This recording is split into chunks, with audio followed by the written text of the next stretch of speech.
পরিপ্রেক্ষিতে একটি কথা বারবার সামনে আসছে, সেটা হলো যে সরকার জেনে বুঝে পরিকল্পিতভাবে এই আন্দোলনকে সামনে নিয়ে এসেছে।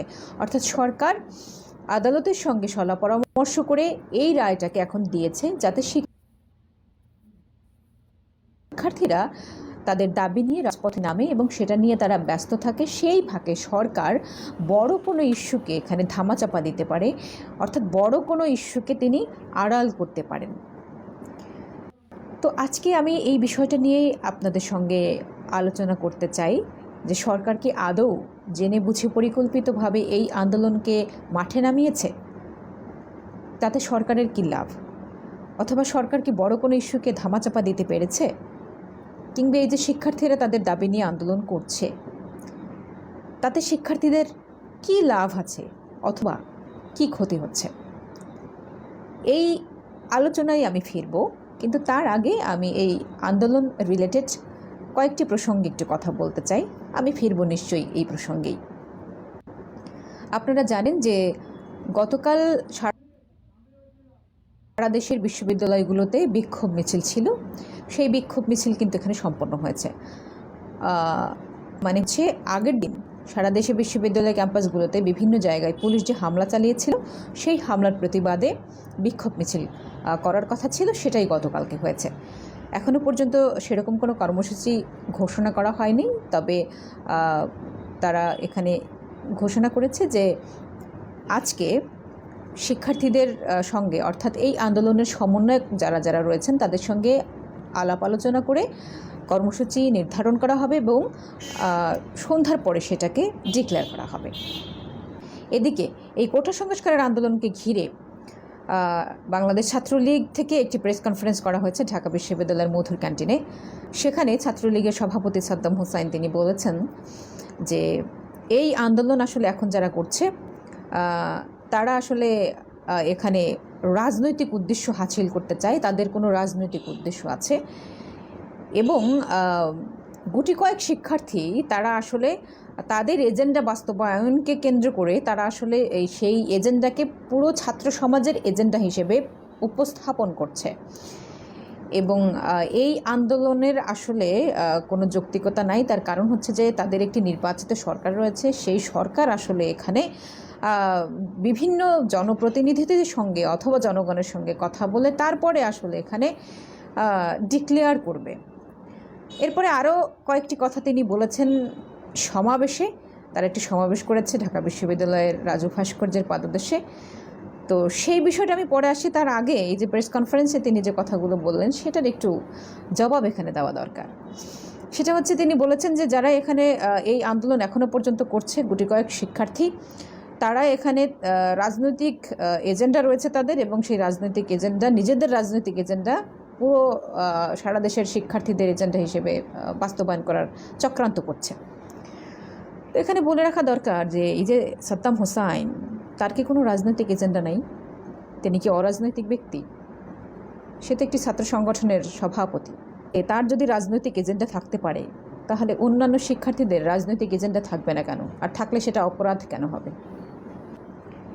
কিন্তু এখানে এই যে সাদ্দাম হোসাইন যে বিষয়টি বললেন যে রাজনৈতিক এজেন্ডা বাস্তবায়ন করতে এসেছে, তাহলে আমরা এখানে শিক্ষার্থীদের স্পষ্টভাবে জানিয়ে দিতে চাই যে তার যদি রাজনৈতিক এজেন্ডা থাকতে পারে, একজন শিক্ষার্থী হিসেবে তার যদি এখানে রাজনৈতিক কর্মকাণ্ড থাকতে পারে, রাজনৈতিক আদর্শ থাকতে পারে, তাহলে সাধারণ শিক্ষার্থীদের কেন রাজনৈতিক মতাদর্শ, রাজনৈতিক আদর্শ, রাজনৈতিক এজেন্ডা থাকতে পারবে না? যদিও এই আন্দোলন নির্দিষ্ট কোনো রাজনৈতিক ব্যানারে হচ্ছে না, এখানে সারা দেশের শিক্ষার্থীরা যেহেতু এই আন্দোলনে রয়েছে একটি যৌক্তিক দাবি নিয়ে, সুতরাং এখানে বিভিন্ন দলমতের শিক্ষার্থীরা রয়েছে এবং এটা খুবই স্বাভাবিক। যে কোনো গণতান্ত্রিক আন্দোলনে বিভিন্ন দলমতের মানুষ থাকবে, সুতরাং এই আন্দোলনেও সেটা আছে। তবে সাদ্দাম হোসাইন তিনি যেটা বললেন সেটা হচ্ছে যে এখানে রাজনৈতিক এজেন্ডা বাস্তবায়নের জন্যই এখন কোটা সংস্কার আন্দোলন হচ্ছে। যদি সেটা হয়েও থাকে তাহলে এই যে কোটা সংস্কারের আন্দোলন সেটা তো অবশ্যই একটা রাজনৈতিক দাবি, রাজনৈতিক আন্দোলন। তাহলে সেটা রাজনৈতিকভাবে যদি দেখে তাহলে অপরাধটা কোথায়? ছাত্রলীগ রাজনীতি করতে পারবে, তাদের রাজনৈতিক এজেন্ডা বাস্তবায়ন করতে পারবে, কিন্তু সাধারণ শিক্ষার্থীরা যদি তাদের যৌক্তিক দাবিতে রাজপথে দাঁড়ায় তাহলে সেটা রাজনৈতিক দাবি হিসেবে অপরাধ হয়ে যাচ্ছে। কি সুন্দর কথা, তাই না? এনিওয়েজ, তিনি বলেছিলেন যে গুটি কয়েক শিক্ষার্থী তাদের নিজেদের কথাগুলোকে সারা দেশের শিক্ষার্থীদের কথা হিসেবে উপস্থাপন করতে চাচ্ছে। এই আন্দোলনে যারা এসেছিল তারা বেশিরভাগ হচ্ছে হলে ফিরে গিয়েছে, শিক্ষা প্রতিষ্ঠানে ফিরে গিয়েছে। এখন যারা আছে তারা হচ্ছে গুটি কয়েক শিক্ষার্থী।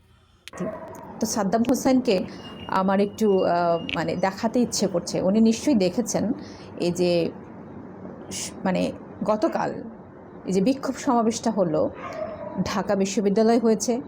ঢাকা বিশ্ববিদ্যালয় থেকে যে মিছিলটি বেরিয়েছিল, সেই মিছিলটি যদি তার চোখ না এড়িয়ে থাকে তাহলে তিনি নিশ্চয়ই দেখতে পেয়েছেন যে সেখানে কত বিপুল পরিমাণ শিক্ষার্থীরা অংশগ্রহণ করেছে। শুধুমাত্র তাই নয়, চট্টগ্রাম বিশ্ববিদ্যালয়ে এ যাবৎকালের সবথেকে বড় মিছিলটি হয়তো সম্পন্ন হয়েছে গতকালকে, এবং সারা দেশের বিভিন্ন জায়গায় এই কোটা সংস্কারের দাবিতে যে বিক্ষোভ সমাবেশটা ছিল, হামলার প্রতিবাদে যে বিক্ষোভ সমাবেশটি ছিল, সেখানে বিপুল পরিমাণ শিক্ষার্থীরা অংশগ্রহণ করেছে। শিক্ষার্থীদের পদধ্বনিতে প্রকম্পিত ছিল বিশ্ববিদ্যালয় এরিয়াগুলো, ঢাকা শহর সহ বিভিন্ন শহরের গুরুত্বপূর্ণ জায়গাগুলো। তাহলে সাদ্দাম হোসেন যেটা বলছেন আসলে সে কথাগুলোর কোনো ভ্যালু নেই।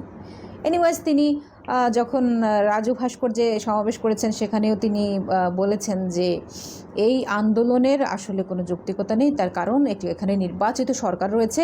এই নির্বাচিত সরকার তারা ঠিক করবে যে এখানে কাকে কত পার্সেন্ট কোটা দেওয়া যায়, সেটা জনগণের সঙ্গে কথা বলে বিভিন্ন পর্যায়ের মানুষ যারা রয়েছেন তাদের সঙ্গে কথাবার্তা বলে তারপরে এখানে ঠিক করবে যে কাকে কত শতাংশ কোটা দেওয়া যেতে পারে।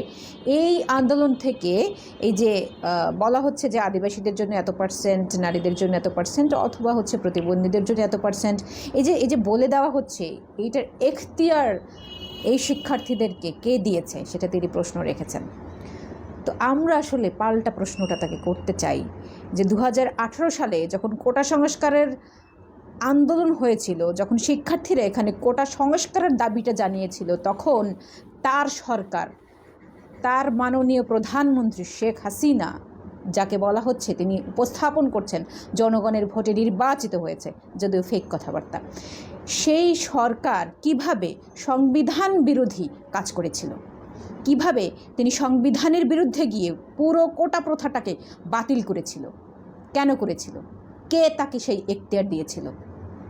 কোনো মব যদি সরকারি সিদ্ধান্ত অথবা আদালতের সিদ্ধান্তকে পরিবর্তন করতে না পারে, তাহলে তার সরকার 2018 সালে কোন যুক্তিতে, কোন ম্যান্ডেটে, কার এখতিয়ার নিয়ে, কোন জনগণের প্রতিনিধি হয়ে তিনি পুরো কোটাটাকে বাতিল করে দিয়েছিলেন।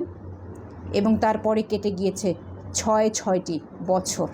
এই 6 বছরে এই যে প্রতিবন্ধীরা যে ক্ষতিগ্রস্ত হয়েছে, এখানে এই যে অন্যান্য যারা রয়েছেন, যারা আসলে কোটার হকদার, প্রকৃত অর্থেই যাদের কোটা প্রয়োজন, তাদেরকে তিনি যে বঞ্চিত করলেন, সেই অধিকার, সেই এখতিয়ারকে দিল। প্রশ্নটার উত্তরটা কি সাদ্দাম হোসেন দিতে পারবে? এই প্রশ্নটার উত্তরটা সে যেন দেয়। সংবিধান বিরোধী কাজ তার সরকার করেছে। এখন শিক্ষার্থীরা যেটা করছে সেটা মোটেই সংবিধান বিরোধী কাজ না। শিক্ষার্থীরা যেটা করছে সেটা হচ্ছে যে তাদের যৌক্তিক দাবিতে তারা আন্দোলন করছে। তারা হাইকোর্টের রায় পরিবর্তন চাচ্ছে না। তারা এটা বলছে যে প্রধানমন্ত্রী 2018 সালে যে কোটা প্রথা পুরোটাকে বাতিল করে দিয়ে পরিপত্র জারি করেছিল, সেটাকে পুরো বাতিল করে পুনরায় এখানে কোটা সংস্কার করতে হবে। সেখানে আদিবাসী এবং প্রতিবন্ধী যারা আছে তাদেরকে যৌক্তিকভাবে, যৌক্তিক হারে এখানে কোটা দিতে হবে। তাহলে শিক্ষার্থীরা কিন্তু যৌক্তিকভাবে আন্দোলন করছে, শিক্ষার্থীরা আইন অনুযায়ী আন্দোলন করছে। বরং বেআইনি কাজ করেছিল তার সরকার, এখানে অযৌক্তিক কাজ করেছিল তার সরকার। এমনকি এখানে জনগণের তোয়াক্কা না করে এক ধরনের রাগের বশবর্তী হয়ে পুরো কোটাটাকে বাতিল করে দিয়েছিল তার সরকার। সুতরাং এই এত বছরে যেই জনগণ ভুক্তভোগী হয়েছিল তার ক্ষতিপূরণ এই সরকারকে দিতে হবে। এই দাবিটাও তো করতে পারি আমরা যৌক্তিকভাবে। এনিওয়েজ, এখানে তিনি আরও কিছু কথাবার্তা বলেছেন, আমি সেই সব কথাবার্তায় যেতে চাচ্ছি না। একটি কথা আসলে এখানে বলা দরকার, সেটা হচ্ছে তিনি বলেছেন, হুমকি দিয়েছেন যে এই আন্দোলনে এর পরেও যারা যাবে, অর্থাৎ তাদের দলের যদি কেউ যায় তাহলে তার বিরুদ্ধে সাংগঠনিক ব্যবস্থা নেওয়া হবে।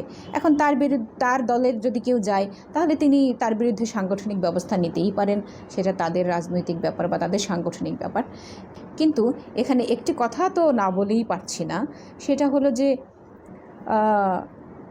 তারা তো শিক্ষার্থীদের অধিকার আদায়ের আন্দোলন করেন, শিক্ষার্থীদের পক্ষের শক্তি, অভিভাবক। তো এই অভিভাবকগণ এই যে শিক্ষার্থীদের যৌক্তিক দাবিটাকে কেন যৌক্তিক হিসেবে দেখতে পারছেন না?